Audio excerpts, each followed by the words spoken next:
Who's going to say, why should I start planning for next year? Now we are just in November. Like, why do I need to plan for next year? We literally have a month, next month or January, to start planning for our next year.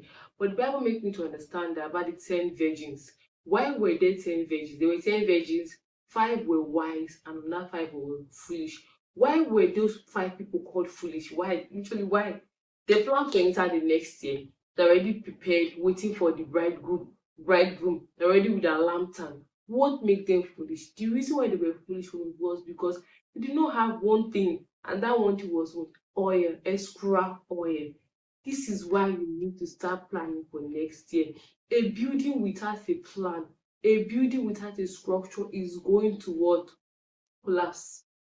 If you don't start planning for your year, honestly speaking, it is going to collapse. It is going to what? Collapse, going to fall. So this is why you need to start planning for next year now. Now, I may sound harsh in this video, but please, it's for your own good. Believers need to start planning. We're not like people that just wake up one morning and then you say, oh, I want to do this, I want to do that. Believers, you need to start planning. Plan. You need to start planning as a believer.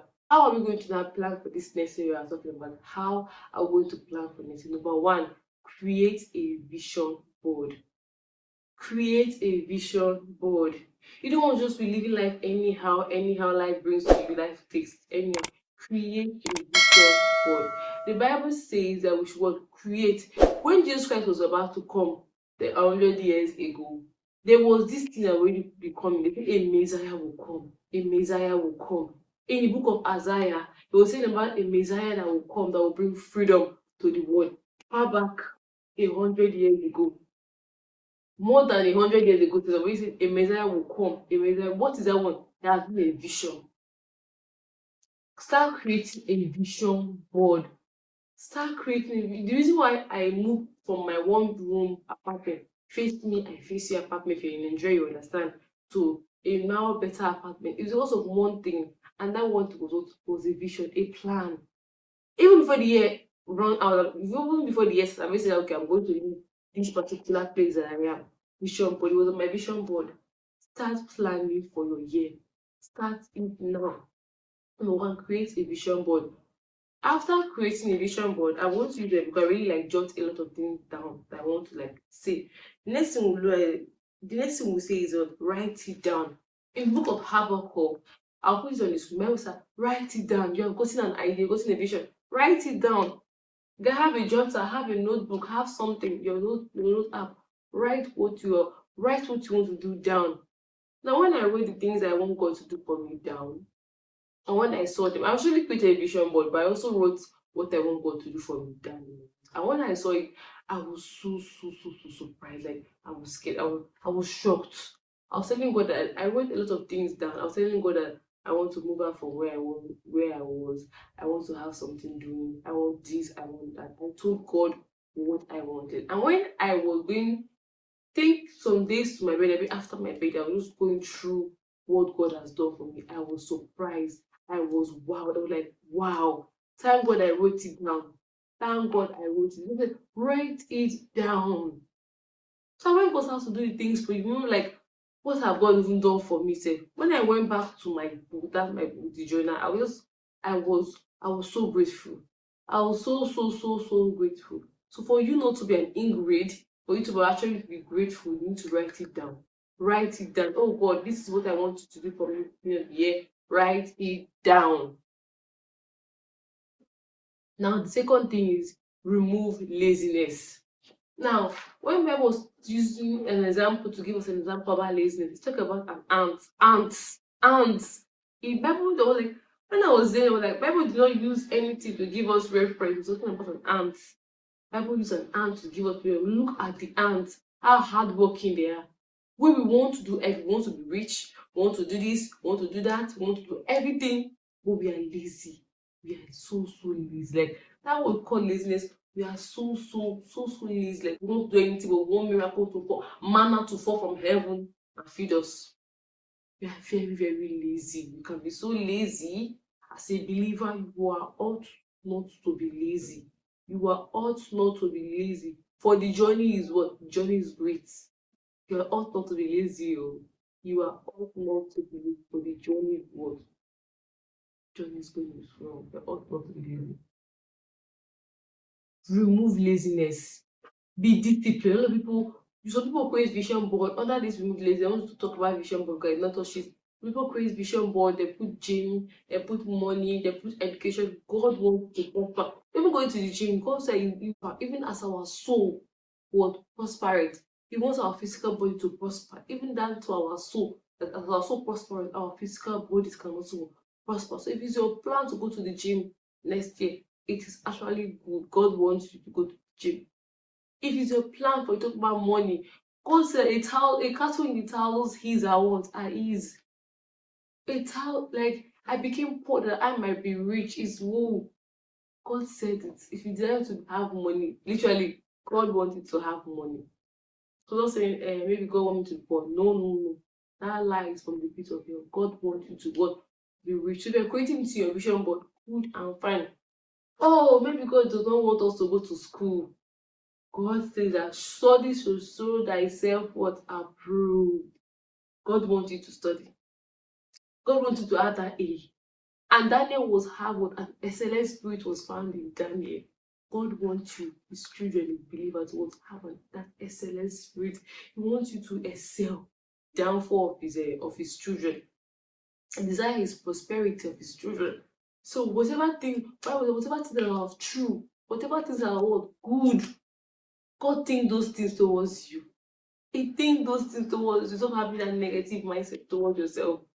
God thinks positive things towards you. So you want to do a vision board and say, oh, my vision board is I want to read more, education. Your vision board is about money, actually stable. Your vision board is like, I want to go to the gym, I want to be healthy. God wants you to train your body. Okay? Yeah. So back to our laziness. Did I digress a little bit? I'm sorry. Laziness. When God shows us the Bible and refers to ants, ants is like this tiny creature that is so hardworking. Human beings, we can create thousands of vision boards, but without being hardworking, we will not get there. We will not get there. Like we want miracle to happen overnight, but we are lazy. We don't want to be disciplined. There's the next video that will be coming up about discipline. And if you are not subscribed, please kindly like this video and then please kindly subscribe. Now, there's like an elaborate video that will coming up on discipline. God wants you to be disciplined. God wants you to remove laziness. We say we are so lazy. We are lazy to read our Bibles. We are lazy to pray. We are lazy to sing to God. We are so lazy.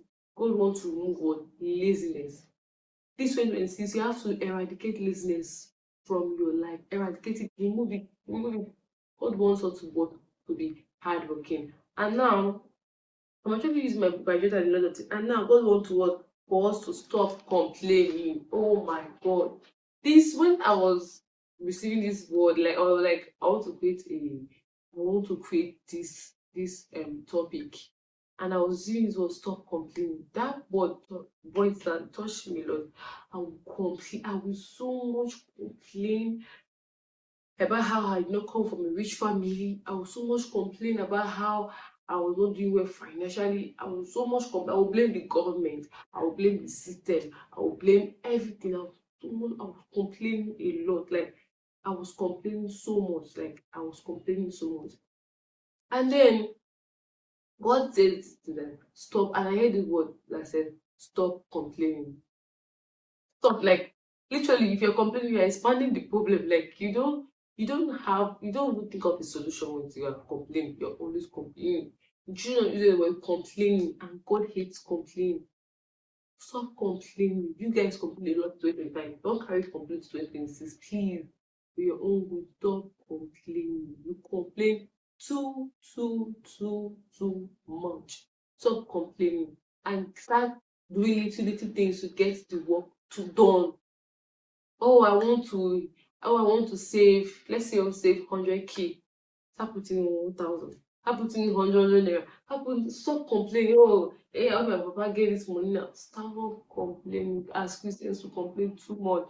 Complain too much, and it's not good. Stop complaining. You want to plan for 2026, you need to stop complaining. eradicate complaining from your life.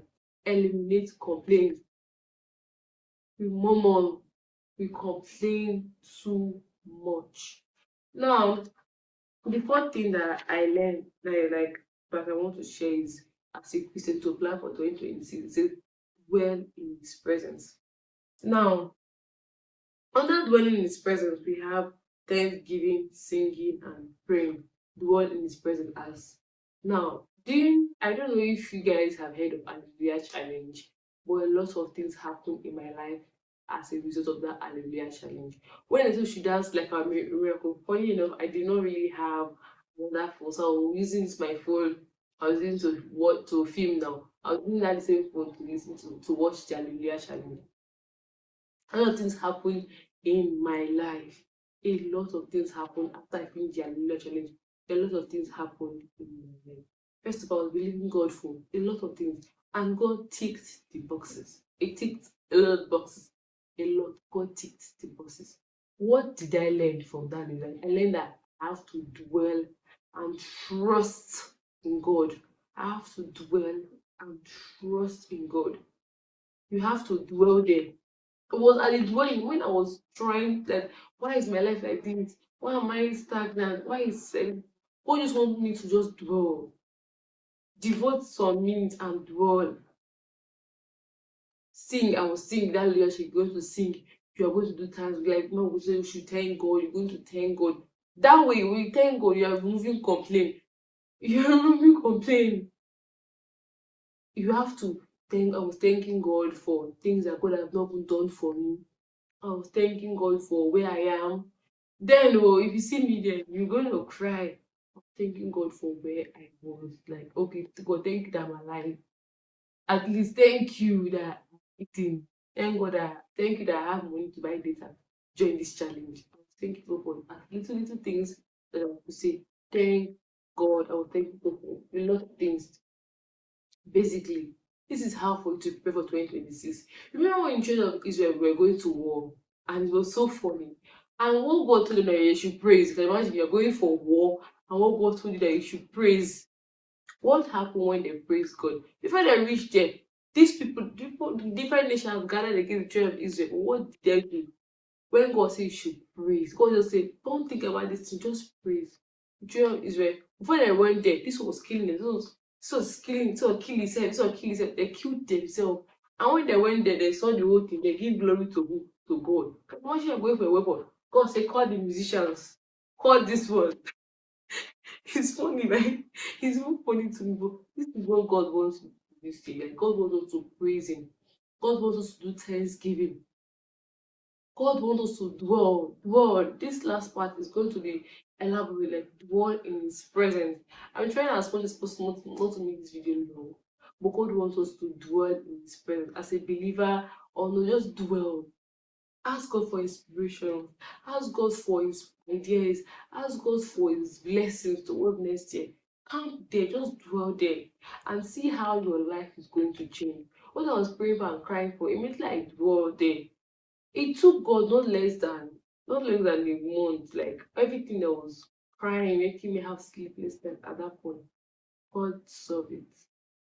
So God wants you to work well. It may be, oh, I don't have money. Oh, I want to. Oh, my education. My education is struggling. Oh, I need this. I need that. This way, you insist you can achieve it with God by your side. Dwell there. I'm speaking to somebody, I'm speaking to myself, because I watch my videos, I'm speaking to myself, I'm speaking to as many people I want to listen. All I'm saying is what? Dwell there. Dwell in God's presence. In God's presence, you receive inspiration. In God's presence, you receive ideas. In God's presence, you receive the power to go on with life. I hope this video helps you as it has helped me. I hope this video bless you as it has blessed me. And then see you guys in my next video. But until then, please kindly like and subscribe and remain blessed. Thank you for watching.